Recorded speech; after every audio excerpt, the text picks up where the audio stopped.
은혜 받으시기 바랍니다.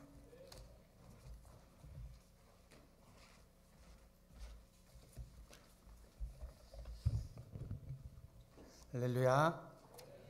이 오후 시간이 참 오랜만입니다. 낯서네요.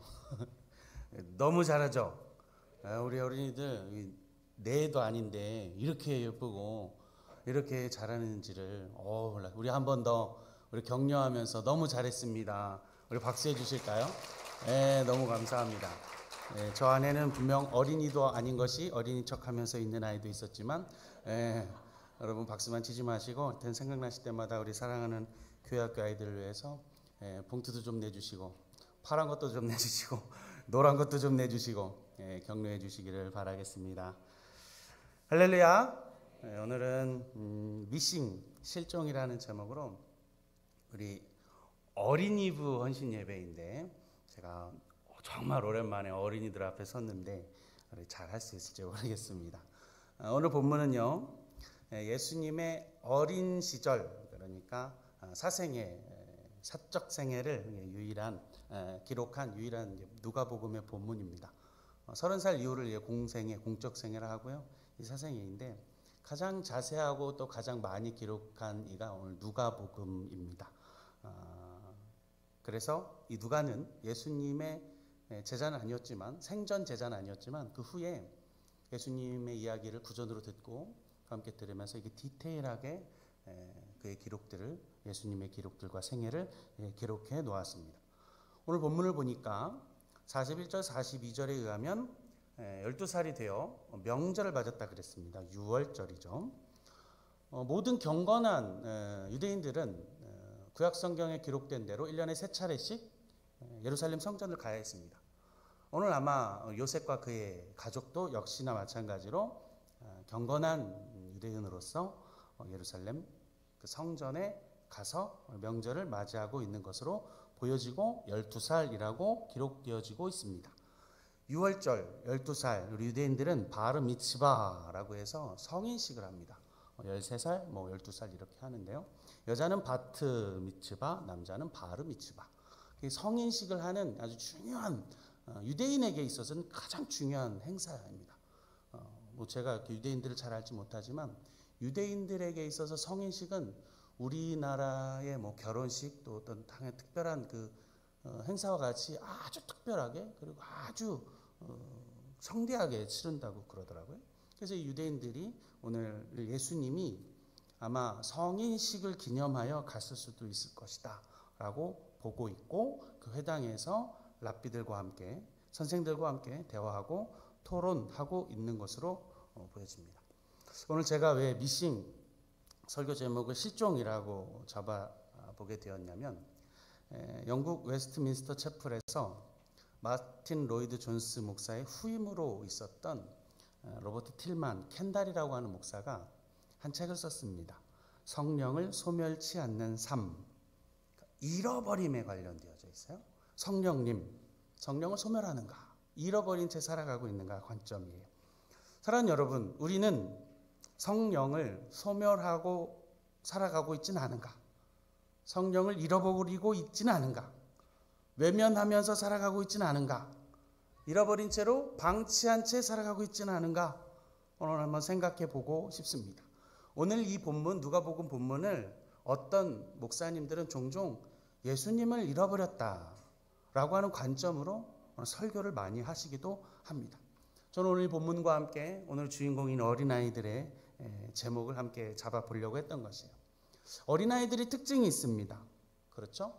어린이라고 다 어린이는 아닐 수도 있고, 너무 예쁘고 귀여운 어린이일 수도 있지만 6살, 7살 때려버리고 싶은 아이들도 있고, 강단에서 하기에 좀 험한 말이기도 하지만 죽여버리고 싶은 어린아이들도 있는 것이고, 사춘기 반항하는 아이들도 있는 것이고, 오늘 목사님 말씀하신 대로 청년 어린이도 있고, 그렇죠? 요즘에 일본에는 사회적 문제인데 30대, 40대 어린이들도 있다 하더라고요.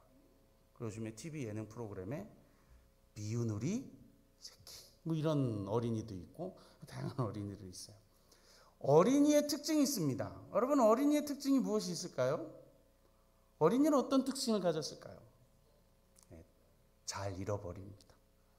잘 잃어버려요. 우산도 잃어버리고요, 책가방도 잃어버리고요, 신발도 잃어버리고요. 하여튼 애들은 잘 잃어버려요. 그래서 우리 부모들이 유치원부터 시작해서 초등학교를 가면 모든 물건에다가 다 옛날엔 견출지죠. 다 붙여도 다 이름을 다 개똥이, 소똥이 다 하도 잃어버리니까 한두 번 잃어버리는 게 아니죠. 여러분, 그래서 어린이이기도 하죠. 잃어버리는 게 당연한데 우리 부모들은 또 그게 속상하잖아요. 또 화가 나기도 하고 혼내기도 하고 또 그런 자녀들을 다 가진 그런 부모의 일상이 아닐까 생각합니다. 여러분, 그런데 가끔 그 자주 잃어버리는 게 물건이 아닐 때가 이거는 참 심각해지는 때가 오는 거예요. 잃어버리는 게 물건이 아닌 것이죠. 저도 잘 잃어버렸습니다. 본가에 가면 사진첩에서 혼자 울고 있는 석범이를 보게 됐는데, 왜 울고 있냐고 그랬더니 인천 어디가 아마 송도에서 이런 데가 아니었을까. 지하철에서도 잃어버려, 어디 파출소에서 날 찾았던 기억도 있고, 하도 어떻게 찾았는지 잘 잃어버렸어요. 여러분, 오늘 본문에서 예수님도 잃어버렸습니다. 부모를. 이 부모는 어린 예수님을 잃어버린 것이죠. 44절 45절입니다. 동행 중에 있는 줄로 생각하고 하룻길을 간 후 친족과 아는 자 중에서 찾되 만나지 못하며 찾으면서 예루살렘에 돌아갔더니, 요셉과 마리아가 찾고 찾으면서 가는데 돌아가면서 지금 다시 거슬러 올라가 찾는 거예요. 오늘 예수를 잃어버렸습니다. 그 예수를 다시 찾으러 되돌아가는 내용이 오늘의 본문의 이야기죠. 어린 예수 잊어버렸습니다. 또 어떻게 본다면 성인식을 했다고 한다면 어리지 않는 나이일 수도 있는데, 예수님이 잃어버림 당할 그런 예수님은 그런 나이는 아니었을 것 같습니다. 그런데 어떻게 잃어버리게 됐을까? 어떻게 그렇게 됐을까? 아마도 이 길은 익숙하고 친숙한 길이었을 것이라고 보여집니다. 왜요? 경건한 유대인이었으니까. 예수님이 에세네파 광야에서 말씀과 경건을 살았던 그 에세네파 세례 요한과 같은 가문으로 보거든요. 경건한 유대인이었으니까 매년 갔을 거예요. 매년 오고 가는 길입니다. 혼자 가지 않았을 겁니다. 가족과 같이 움직였을 겁니다. 친지들과 같이 움직였을 겁니다. 그 움직이면서 매년 세 차례씩 요한을 뵙고 돌아오는 길. 몇 년 아니 수십 년 동안 너무나도 익숙하고 너무나도 당연했기 때문에 오늘 방심한 것 같아요. 적이 있겠지. 아빠가 데리고 있겠지. 엄마가 데리고 있겠지. 이모가 데리고 있겠지. 누군가 데리고 있겠지. 찰나에 예수님을 잃어버린 거예요. 저도 이런 경험이 있었는데요. 물건이 아닌 것을 잃어버린 적이 있습니다. 선교사 시절에 말레이시아 쿠알라룸푸 국제공항에서 예담이를 잃어버렸어요. 한국도 아니고 지금 생각하면 뭐 오싹한 경험이긴 한데 거기서 잊어버렸어요. 잠시 한눈판 사이에 똑같은 반응이었습니다. 엄마한테 있겠지, 아빠한테 있겠지. 지금 생각하면 정말 오싹한 경험입니다. 그리고 예수님을 잃어버린 요셉과 마리아, 똑같은 심정 아니었을까요? 그때 정말 하얘졌던 것 같아요. 하얘졌어요. 우리 집사람이 예담이는 하는 그 눈빛을 전 지금 잊을 수가 없어요. 그 순간 철렁 내려오는 그 짜릿한 그 소름 끼치는 그 잊을 수가 없습니다. 쿵 하고 떨어진 것이. 등골을 오싹하고 오금이 저리는 마음으로 되돌아가는 거죠. 지금 눈물을 흘리면서 되돌아가고 있는 것이죠. 여러분, 그 잃어버렸습니다. 누구를요? 예수를. 누구를? 성령님을. 오늘 다음 장 누가복음 3장 21절 22절로 보면 이런 말씀이 있습니다. 예수님 이제 자라나셔서 세례를 받으시는데, 백성이 다 세례를 받을 새 예수도 세례를 받으시고 기도하실 때에 하늘이 열리며 성령이 비둘기 같은 형체로 그의 위에 강림하시더니 하늘로부터 소리가 나기를 너는 내 사랑하는 아들이라 내가 너를 기뻐하노라 하시니라. 종종 성령은 비둘기로 성경에 기록되어져 있습니다. 이 성령을 여러 가지로, 또 이 비둘기를 히브리어나 또 그리고 그리스 헬라어로 여러 단어로 설명을 하고 있는데, 레위기에 보면 이 비둘기를 이렇게 표현하고 있어요. 제가 읽어드리겠습니다. 레위기 1장 14절에 만일 여호와께 드리는 예물이 새 번제면 산비둘기나 집비둘기 새끼로 예물을 드릴 것이요. 두 가지로 나타내고 있는데 우리가 쉽게 영어로 어떻게 번역하고 있냐면 이 집비둘기를 피전, 우리가 알고 있는 피전으로 번역하고 있고요. 이 산비둘기를 영어로는 도브 혹은 터틀 도브라고 번역을 하고 있습니다. 켄달이라고 하는 목사가 오늘 아까 말씀드렸던 성령을 소멸치 않는 삶이라는 책에서 이 두 가지 비둘기를 좀 구분해야 한다라고 말을 했습니다. 집비둘기와 산비둘기죠. 피전과 도브입니다. 우리가 알고 있는 이 비둘기, 피전은 도시형 비둘기, 요즘에 우리가 그 비둘기를 비둘기로 부르지 아니하고 다른 이름으로 좀 부르죠. 개둘기라고, 개와 전혀 다르지 않는 그 비둘기, 도시에 있는 비둘기라고 하는 거예요. 과가 조금 다릅니다. 그리고 오늘 산비둘기는 야생 비둘기 혹은 맷비둘기라고 번역되어지고 오늘 터틀 도브로 번역되어지는 오늘 이 비둘기입니다. 이 책에서 한 부부의 예화가 나오고 있어요. 예루살렘 근교에서 야생 이 비둘기를, 산비둘기를 집에서 키우고 있었답니다. 그런데 어김없이 이 부부가 언성이 조금 높아지거나 조금 시끄럽거나 조금 다툼이 있을 때마다 어김없이 그들의 마음이 조금이라도 평안하지 아니하고 불편할 때 어김없이 이 비둘기가 날아가 버리고 다시 돌아오지 않는 것을 목격하면서 이 성령님에 대해서, 성령님을 모시는 삶에 대해서 묵상하게 됐다고 합니다. 여러분, 이 산비둘기는 절대 싸우지 않습니다. 조용한 성격 갖고 있어요. 순합니다. 소음을 싫어해요. 사람을 두려워합니다. 그리고 텃세 부리지 않습니다. 여러분, 그리고 산비둘기는 훈련되거나 길들여지지를 않는답니다. 그리고 이 산비둘기는 오직 한 마리로만 딱 짝을 이루어 평생을 살아간다고 해요. 여러분, 근데 우리가 알고 있는 이 집비둘기는, 도시형 비둘기는 정반대입니다. 먹이를 놓고 언제나 싸우고요. 시끄럽습니다. 그리고 음흉합니다. 그리고 사람들하고 친숙해져요. 개둘기가 됐잖아요. 텃세가 있어요. 통제됩니다. 훈련이 돼요. 그리고 전석으로 쓰이는 것이 오늘 이 집비둘기, 이 비둘기 형태입니다. 여러분, 이 피전, 이 집비둘기는 절대로 성령의 상징이 될 수가 없습니다. 시끄럽고 수선스러운 이 비둘기가 어떻게 성령의 은혜와 사랑의 노래를 할 수 있겠습니까? 피전은 사육, 통제, 훈련이 가능하기 때문에 그것들이 가능했던 거고, 야생 비둘기, 터틀, 도브는 그렇지 않은 것이죠. 여러분, 성령님이 조종되시나요? 성령님이 지배당하시나요? 사랑하는 여러분, 기억하셔야 합니다. 성령님은 우리에게 맞춰주시는 분이 아니십니다. 그분이 우리에게 머물기 원하신다면 우리가 그분께 맞춰드려야 하는 것이죠. 우리 예루살렘에 살았던 한 부부의 예화처럼 우리 성령이 민감하고 예민하고 조금이라도 시끄럽고 언성이 높으면 날아가 버렸다고 하는 그 비둘기 형상이 오늘 성경에 그렇게 기록되어져 있다면 우리 성령님의 오심, 성령이 소멸하지 않는 그 주체가 뭐여야 하냐면 내 마음이어야 한다는 것입니다.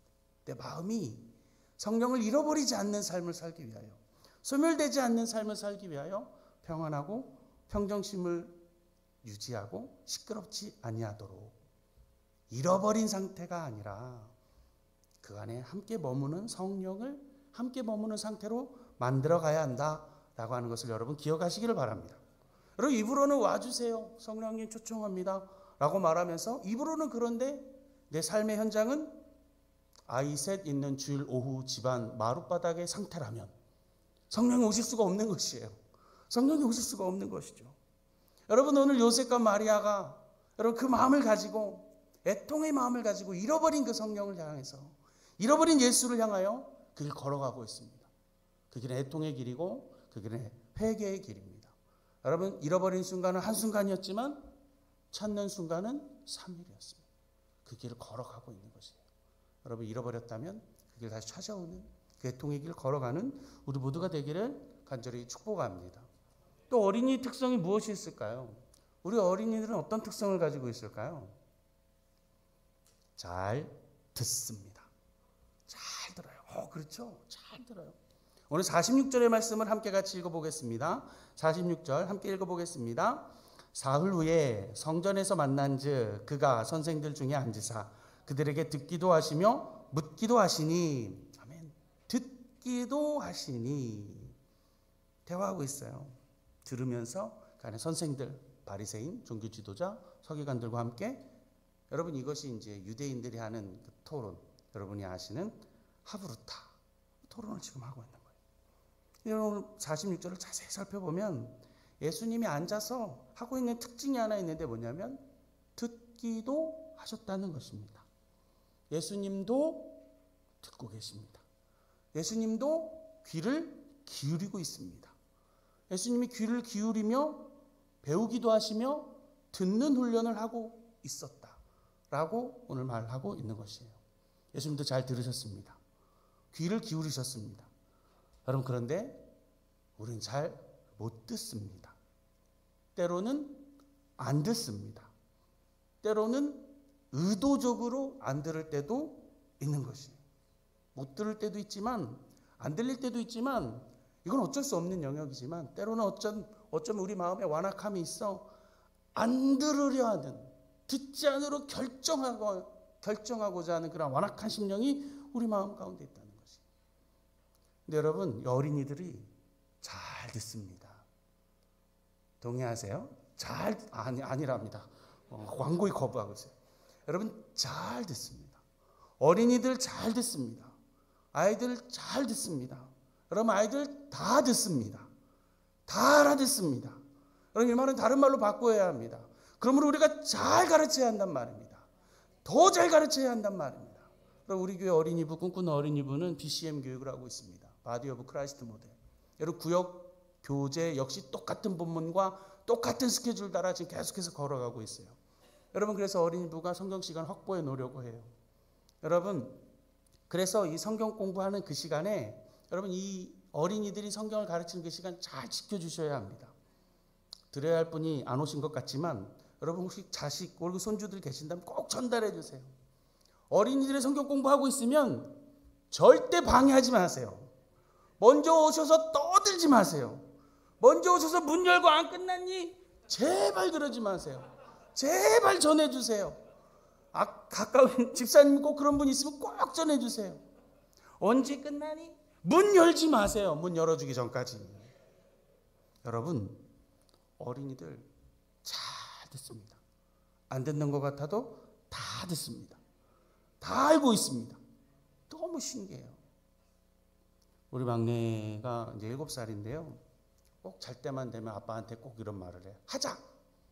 하재, 자꾸 하재. 그래서 뭘 하냐는 거니까 제가 성경 이야기를 한 명씩 밤에 1분도 안 되는 짧지만 설명해 주고 있거든요. 때로는 아빠가 귀찮아도 아빠 하자 저한테 달라들어요. 잘 듣습니다. 다 기억하고 있습니다. 사랑하는 어린이부 선생님들 성경 공부 잘 준비하시기 바랍니다. 제대로 준비해서 가르치시기 바랍니다. 사랑하는 20명의 구역장 우리 성도 여러분, 권사님, 집사님 여러분 성경 말씀 잘 준비하시기 바랍니다. 잘 전달하시길 바랍니다. 여러분 아이들 말 잘 들어요. 그럼 우리가 슬프지만 역사적으로 알고 있잖아요. 딱 요 봄이었잖아요. 2014년 세월호 사건을 통해서 우리가 알죠. 아이들 다 잘 들어요. 어른들 말 너무 잘 들어요. 잘 듣습니다. 그럼 그래서 우리 잘 듣도록 해야 해요. 깨달아야 합니다. 잘 들어야 돼요. 하나님의 말씀을, 하나님의 성품을, 하나님의 마음을 그럼 잘 들어가야 돼요. 여러분 너무나도 유명한 예화가 있는데 한 번도 듣지 않다가 어느 날 한번 말씀을 탁 폈더니 어떤 말씀이 쓰여져 있어요? 유다가 물러가서 스스로 목매어 죽은지라. 이건 아니야. 그러면서 다시 한번 탁 폈어요. 그랬더니 이런 말씀이 있어요. 너도 가서 그와 같이 하라. 아니 하나님 이런 분이 아니야. 마지막이야. 3번째. 내가 하는 일을 속히 하라. 여러분 하나님의 말씀이 하나님의 마음이 들어보려 하지도 않고 들으려 하지 않는 채로 필요할 때만 찾아서 뽑아서 쓰는 포춘 쿠키가 아니라고 하는 사실이죠. 하나님 앞에 나아가 그분의 말씀을 듣기보다 내가 하고 싶은 말만 쏟아내고 있는 우리의 실수는 아닌지 여러분 돌이켜볼 필요가 있는 것이에요. 여러분 어린이는 잘 듣습니다. 그리고 잘 들어야 합니다. 우리도 역시 필요한 것입니다. 사랑하는 성도 여러분 말씀 앞으로 나오시기 바랍니다. 예배 가운데로 나오시기를 바랍니다. 하나님 앞에 잘 듣는 여러분들이 되어지시기를 성령의 음성을 잘 듣는 여러분 되시기를 간절히 축복합니다. 또한 어린이의 특성이 뭐가 있을까요? 우리 어린이들 어떤 특성을 가지고 있을까요? 민감합니다. 민감해요. 센시티브합니다. 너무 사랑스럽고 너무 예쁘고 너무 어여쁜 아이들. 그런 아이들 소중히 다뤄야죠. 검단 누리교의 미래인 것입니다. 모판입니다. 허리가 되는 것이에요. 민감한 아이들, 사랑스러운 아이들이에요. 요한복음 1장 32절로 보니까 예수님이 세례 받으실 때 요한이 이런 기록을 해놓았습니다. 요한이 또 증언하여 이르되 내가 보니 성령이 비둘기같이 하늘로부터 내려와서 그의 위에 머물렀더라. 머물렀다라고 하는 것이 성령의 임재가 우리에게 머무를 때 우리에게 나타나는 현상들이 있는데요. 어떤 현상일까요? 평안함입니다. 요동하지 않음이죠. 바다와 같은 마음이 우리 안에 임하는 거죠. 여러분, 근데 반대로 이 성령이 없으면, 잃어버리면, 소멸되면 우리 마음에 어떤 마음이 오냐면 근심합니다. 성내고 화냅니다. 요동치는 것이죠. 여러분, 그리고 바다같이 포용하지 못하는 마음들이 생기게 되어지는 것이죠. 성령이 머무실 때 여러분, 우리 마음이 어떨까? 그래서 성령이 혹은 소멸될 때, 잃어버릴 때 여러분, 우리 마음이 어때야 하는가? 민감해야 한다는 것입니다. 우리 어린아이들이 민감하잖아요. 엄청 민감합니다. 여러분, 그래서 어린아이들이 부모의 눈치를 그렇게 재빠르게 알아챕니다. 우리의 말투 하나, 눈빛 하나 정확하게 알아내요. 여러분, 그러니까 아이들이 왜 그럴까요? 민감하고 너무나 순수한 심령이기 때문에 그런 것이죠. 사랑하는 여러분, 우리 성령님도 민감하십니다. 우리 성령도 아주 민감하십니다. 야생 맷비둘기처럼 민감하지 않은 그 성령을 여러분 기억하시고, 나 역시 그 민감한 성령 앞에 내 마음을 키워내고 깨우쳐내는 그런 훈련들이 있어야 될 줄로 압니다. 여러분, 삼손이요, 자신에게 있어 그 성령의 역사가 빠져나가는 줄 알지도 못하고 우둔하여 머리카락이 잘리면서도 자기 힘이 빠져나가는 줄, 성령의 임재가 나가는 줄 알아내지 못하는 그 우둔함과 둔탁한 심령으로 하나님 앞에 그런 일들을 보는 것을 보게 되잖아요. 여러분, 우리 성령이 우리 마음 가운데 떠나지 아니하시도록, 성령이 우리 마음 가운데 잃어버린 인생이 되어지지 아니하도록 민감함을 가지고 하나님 앞에, 성령 하나님 앞에 평안을 잃어버리고 있지는 않은지, 우리 마음 가운데 근심이 찾아오고 있지는 않은지, 요동함이 찾아오고 있지는 않은지, 여러분, 민감함 앞으로 성령과 함께 동행하는 여러분 되시기를 바랍니다. 여러분, 그런 반응이 일어날 때 오늘 그 켄달이라고 하는 목사님이 한 가지 조언을 해주셨어요. 즉시 하는 일을 멈춰라. 여러분, 우리의 일을 멈춰야 하는 것입니다. 우리 안에 근심이 찾아오고 평안함이 아닌 근심이 찾아오고 성냄이 찾아오고 요동하는 마음이 찾아올 때 당장 그 일을 멈춰내고 하나님의 침묵과 고요 가운데 성령의 떠나심을 두려워하는 마음으로 살아가야 될 줄로 믿습니다. 성령 민감하시다라고 하는 것이죠. 말씀 정리합니다. 오늘 누가복음의 말씀을 통해서 어린아이와 성령을 함께 나누었습니다. 하나님, 여러분 잃어버리셨나요? 찾으러 가야 합니다. 한순간이지만 여러분, 찾는 그 길은 사흘길이라고 말했습니다. 여러분, 그 임재를 잃어버리셨나요? 여러분, 그 길을 다시 찾고 싶으신가요? 회개의 길로, 애통의 길로, 눈물의 길로 걸어가시며 우리 안에 있는 성령을 근심치 아니하고 살아가는, 소멸치 아니하고 살아가는 여러분 되시길 축복합니다. 여러분의 성은 잘 들어야 합니다. 귀를 기울여야만 합니다. 예수님도 들었어요. 예수님도 들으려 하셨습니다. 성령이 하시는 말씀하신 음성 앞에, 예배 앞으로, 하나님의 말씀 앞으로 나오는 여러분 되시기를 축복합니다. 또한 우리 안에 성령이 소멸하지 아니하도록, 사라지지 아니하도록 민감한 가운데 있어 내 안에 성령 빠져나가시는 그 순간에 당장 하는 일을 멈추고 하나님 임재 가운데로 다시 나아가 하나님 영광과 임재 가운데 어느 날마다 나아가는 우리 사랑하는 성도들과 우리 사랑하는 검단 누리교회 다 되시기를 주님의 이름으로 간절히 축원합니다. 오늘